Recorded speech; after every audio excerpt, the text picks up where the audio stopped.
يا اهلا وسهلا، ايه الاخبار؟ يا رب تكونوا بخير وفي احسن حال.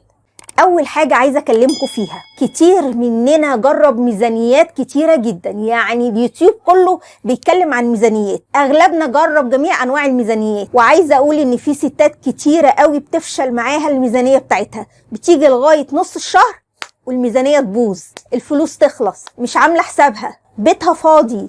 هنا بقى انا عايزه اقول لكم، ممكن كل واحده فينا تقعد مع نفسها دقيقه واحده تفكر في السبب الحقيقي ورا فشل الميزانيه بتاعتها. واحده هتقول لي انا حد مسرف جدا جدا ومش عارفه اظبط اي ميزانيه مع اني دخلي كويس، بس انا مسرفه. اخت عزيزه تانية هتقول لي طب ما انا مرتبي قليل على القد، انا ما بصرفش، انا يعتبر يعني ما عنديش اي رفاهيات، مرتبي يا دوبك على قد الاكل والشرب. حد تاني هيقول لي انا الصراحه عايشه على الدليفري، بجيب اكل من بره كتير قوي، ساعات اكسل اعمل اكل في البيت فاقول لهم يلا النهارده نجيب كشري، هاتوا حواوشي يلا. فانا بصراحه مش مهتميه باكل وشرب البيت قوي وبطلب اكل جاهز كتير. بعد ما قعدنا مع نفسنا وكل واحده عرفت نقطه الضعف اللي عندها اللي بيضيع فيها المرتب في حاجات يعني ممكن تكون رفاهيات او حاجات اقدر انا استغنى عنها وما اشتريهاش، لكن رغم كده بنزل وبشتريها. فتعالوا مع بعض كده نتكلم في حاجات ان شاء الله هي مهمه جدا وبسيطه جدا في نفس الوقت، وتقدر تحل لنا مشاكل كتيره قوي في موضوع الميزانيه. اول حاجه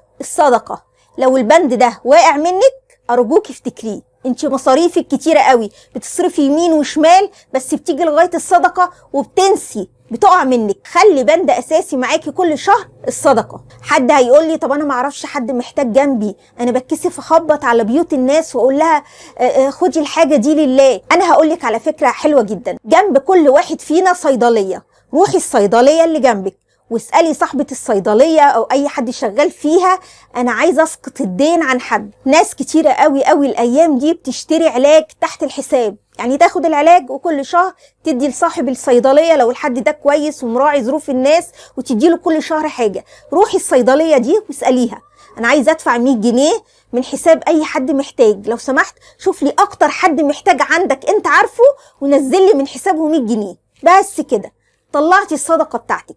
ال100 جنيه دي ممكن تبقى 50 جنيه دي ممكن تبقى 20. تاني حاجة احنا عايزين نوفر في الميزانية، هنعمل ايه؟ فكرة بسيطة جدا جدا انا بدأت في تنفيذها. يعني الصراحة انا قبل ما اقول لكم اي حاجة انا ببقى مجربها الاول وعملتها وحسيت ان هي جابت نتيجة، فبالتالي بحب اقول لكم عشان كلنا نستفاد. انت دلوقتي هتروحي تشتري حصالة، هتقولي لي حصالة تاني وارجع افتحها تاني والكلام بتوع الناس اللي على اليوتيوب اللي لا بيودي ولا بيجيب. هقولك بس اسمعيني للاخر معلش، بلاش تجيب الحصالة الصاج. لو انت عندك حصالة خشب بقفل، الحصالة دي هتبقى دفتر البوسطة بتاعي. مش انا كنت قايله لكم في اول فيديو اللي تقدر تروح تفتح حساب في البنك وتشيل فيه اللي حوشته، او تفتح حساب في البوسطة وتشيل فيه اللي حوشته؟ لا، انا هجيب حصالة صعبة الفتح، بس الحلو فيها ان احنا مش هنبقى ملتزمين باي رقم نشيله. يعني يا رب يكون 5 جنيه، يا رب يكون 10 جنيه، كل يوم هتسقطي فيها اي مبلغ زيادة معاكي في اليوم.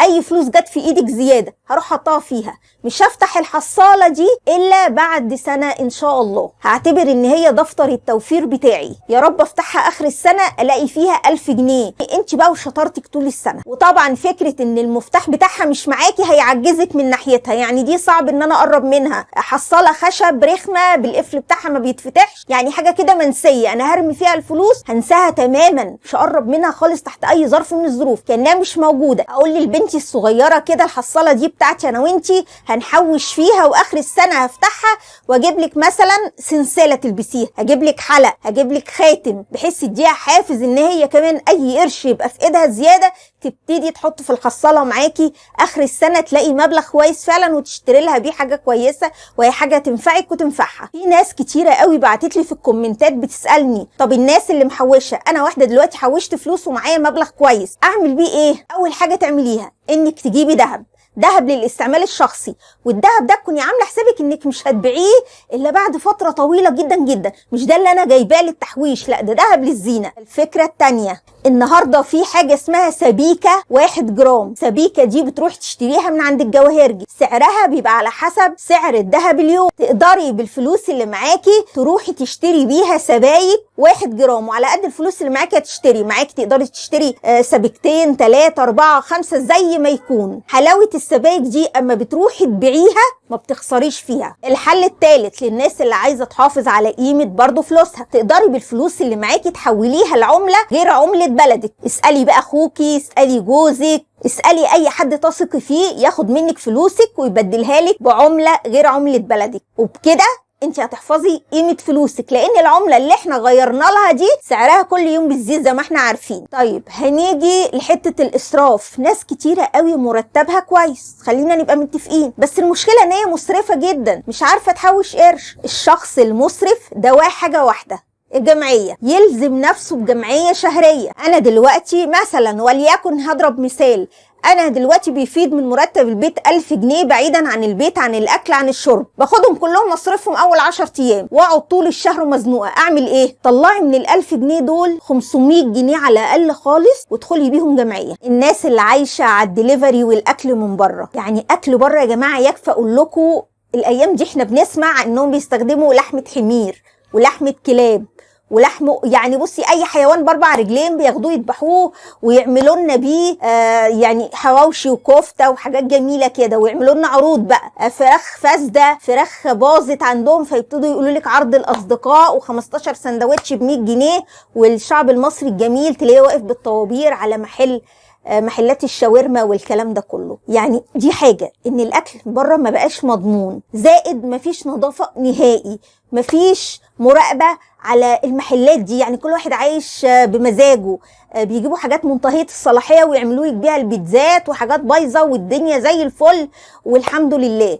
فاحنا على قد ما نقدر. غير ده كله ان الاكل بره بقى غالي قوي، ده عايز ميزانيه لوحده، ده عايز بيه مش عايز موظف. يعني انت لو جوزك موظف وعايش على الاكل من بره يبقى حرام عليه، ده ولا مليون موظف يلحقوا على اكل بره. طب وانا ليه اعمل في نفسي كده؟ ليه ما غذيش عيالي؟ ليه ما اقومش من النوم اطبخ طبخه حلوه تقعد معايا يومين؟ ليه ما اعمل لهمش الاكل اللي بيحبوه من البيت؟ ده غير ده كله ميزانيتك البايظه اللي ضايعه على كل الكلام ده، حرام. واكل ولا فيه فايده ولا فيه غذاء ولا في نظافة، ولا تعرفي اللحمة اللي بتاكليها دي نوعها ايه، زائد ده كله مصاريف بالهبل احنا في غنى عنها. نظمي نفسك. ده انتي لو هتجيبي حد يطبخ لك يوم واحد في الاسبوع 3-4 اصناف هيبقى اوفر لك من انك تنزلي تاكلي كل يومك كله من بره. ولادنا دول امانة، محتاجين يتغذوا، محتاجين ياكلوا لقمة نظيفة، محتاجين يرجعوا من المدرسة يلاقوا اكلهم جاهز، محتاجين ياكلوا طبق سلطة، محتاجين تعملوا لهم كوباية عصير، محتاجين تعملوا لهم كوباية طبق رز بلبن ياكلوه قبل ما يناموا، كوبايه لبن دافيه قبل ما يناموا. لكن انهم يعيشوا على اكل بره بس، ده حرام علينا، ده ربنا يحاسبنا. احنا محتاجين نقوي مناعه ولادنا. اكل بره ده بيعمل ديدان في البطن، بيجيب مشاكل صحيه كتيره جدا. طب ما انا في غنى عن ده كله، الفكره بس ان انا اهتم ببيتي شويه واقفل باب الاكل من بره ارجوكوا. نيجي للمشكله التانية، للحد اللي بيقول لي انا مرتبي قليل، اعمل ايه؟ انت يا ست الكل دلوقتي داخلك قرشين، القرشين دول مش مكفيينك، طب هتعملي ايه؟ فكري معايا. مفيش حل غير انك تستلفي وتمدي ايدك، واللي هتستلفي منه مره هتتكسفي تقولي له التانية. مفيش غير حل واحد، انك تحاولي تزودي دخلك، اشتغلي من البيت، اعملي اي حاجه، دوري على اي طريق تعرفي تجيبي منه قرش لبيتك. لو جنبك مصانع، جنبك ورش، روحي اسالي على شغل من البيت. لو تشوفي السيدات الموظفات جيرانك اللي جنبك وتفرزي لهم او تنظفي لهم خضار او تساعديهم في اي حاجه. في الموضوع ده انا عامله حوالي 30 فكره للعمل من المنزل، هسيب لكم لينك الفيديو تحت في صندوق الوصف، تقدري بعد ما تتفرجي على الفيديو ده ترجعي للافكار اللي انا عاملاها للشغل من المنزل. وارجوكي حاولي فكري في اي شغلانه من البيت. لو انت مش هتقدري تنزلي مثلا تشتغلي في حضانه او تبقي ملتزمه بمواعيد، فكري ازاي تشتغلي من البيت وتزودي دخلك. في حد برضه هيسالني سؤال، وانا مش عارفه اولوياتي ايه، انا باخد المرتب واحطه في الدولاب وعلى حسب ما بعوز باخد منه وبصرف. لا، انت لازم تاخدي المرتب بتاعك تقسميه زي ما انا قلت لكم قبل كده. هتاخدي المرتب بتاعك تطلعي منه الكهرباء بتاعتك، الجمعيه بتاعتك، ومش عايزاكي تحطيه في ظرف. انت هتجيبي ورقه زي كده وتحطي فيها الفلوس بتاعت الكهرباء، واروح عاملاها كده فلوس الكهرباء اهي اهو، واكتب كده عليها من بره فلوس الكهرباء، واشيلها عندي في الدولاب. واعملي بقى واحده للكهرباء، واحدة للغاز، واحدة للمية، واحدة للدروس، واحدة للجمعية، وهكذا، بحيث انت مرتبك ما يضيعش اول اسبوع على كلام فارغ. انت عماله تسحبي 100 في 50 في 20 في مش عارفه ايه، المرتب فاض وما سددتش اي حاجه عليا. لا، انا اطلع الاول الاساسيات اللي هي عليا، الجمعيه، الديون. خلصنا كل ده، اتبقى معايا 2000 جنيه. اخد ال 2000 جنيه دول اشيل منهم 500 جنيه على جنب، وال 1500 جنيه اللي معايا انزل اجيب بيهم بانيه، انزل اجيب بيهم لحمه مفرومه، انزل اجيب بيهم لحمه سليمه، يا رب يكون 2 كيلو بانيه، 2 كيلو لحمه مفرومه، 2 كيلو لحمه، واروح مفرزاهم ومقسماهم وحطاهم في الديب فريزر بتاعي او الفريزر بتاعي. انا كده ساتره البيت، والله لو ما بقاش معايا ولا مليم انا الحمد لله هقعد في بيتي مش هنزل منه، وعندي اكلي وشربي بتاعي اللي هيمشيني. يبقى انا كده ضمنت ان انا بيتي مستور. يبقى انت هنا عرفتي اولوياتك ايه وقسمتي مرتبك كويس. ال 500 جنيه اللي معاكي دول شيليهم للطوارئ، اي حد يحتاج اي حاجه في اي وقت هطلع منهم بالحساب. هتبقي حاسه ان انت طول الشهر ما عليكيش اي مسؤوليه، مش شايله هم والاكل والشرب، لان ممكن كل شيء يعدي، ممكن كل حاجه صبر عليها الا الاكل والشرب بتاع البيت، الا ولادي اللي راجعين عايزين يلاقوا لقمه سخنه، الا جوزي اللي جاي من الشغل وطفحان الدم طول الشهر وبيديك المرتب بتاعه عشان يجي يلاقي لقمه سخنه ياكلها بالليل. المشكله اللي بعد كده الحد اللي بيخرج كتير. في ستات كتيره قوي بتحب تخرج، واخده على الخروج والمصاريف والفسح والحاجات دي، لكن مع الاسف ده بقى ينعكس على بيتها دلوقتي. اقل قاعده في اي مكان بالرقم الفلاني، طب ما هو ده بيجي على حساب بيتي، على حساب ميزانيتي، اعمل ايه واحلها ازاي؟ حاولي قللي خروجاتك، يعني بدل ما انت بتخرجي 4 مرات في الشهر حاولي تخليهم 2. لو انت بتبقي نازله جعانه وانت خارجه فبتضطري تاكلي في الشارع، يا ريت تاكلي قبل ما تنزلي او تاخدي معاكي سندوتشات، بحيث لو جعتي في الشارع ما اشتريش اكل،